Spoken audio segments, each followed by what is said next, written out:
Welcome back to the MSU Federal Credit Union Coaches Show. Once redshirt freshman Katin Houser found out Peyton Thorne was transferring. He said he was initially in shock, but then his mindset quickly shifted to the opportunity he was now going to have in front of him. Our Tyler Driesinga took a trip down memory lane with Houser, and his upbringing has prepared him to be a Big Ten quarterback. Ever since he was a little kid, football has been at the center of Katin Houser's life. And ever since middle school, the quarterback position has been his main focus. Well, I started off really young, just kind of playing every position. You go running back, you can play both sides. I was kind of both sides, playing quarterback and also like linebacker or something on defense too. But I kind of really stuck with quarterback around like middle school. I felt like this is what I really wanted to do, and I pursued it, and it's worked out so far. Houser's talent and dedication to the position helped him earn all sorts of accolades and develop into a Division I recruit in high school. As a sophomore, he was part of a state championship team at Liberty High School in Nevada. But a big move between his sophomore and junior year helped raise his profile as a recruit. I wanted to change schools. My mom and our work with this COVID, everything, we had to find a place to move.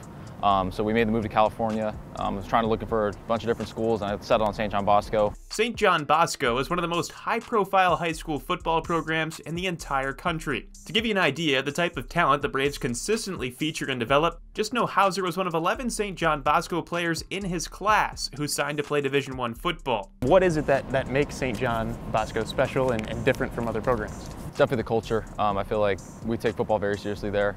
We know it's a process, and it's a blessing to play football, so all the coaching staff and all the staff around the football team is really helpful just to develop us into D1 athletes.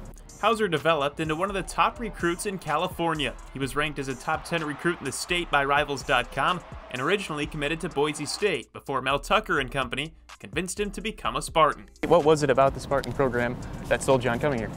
It was just the atmosphere. I felt like taking a tour of campus and seeing the stadium and seeing all parts of campus, I felt like it was a place for me, and it was almost like a second home. So it just felt like home to me, and once I understood that and once I saw that, I made the decision to come here. But St. John Bosco didn't just help Houser get to Division I football. In some ways, it's helping him navigate the quarterback competition he finds himself in this fall.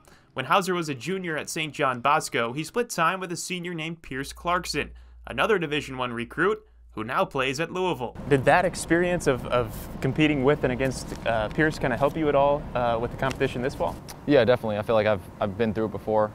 Just understanding you have to go in every practice, give it your best, compete is something I'm kind of used to, so it's really no change for me.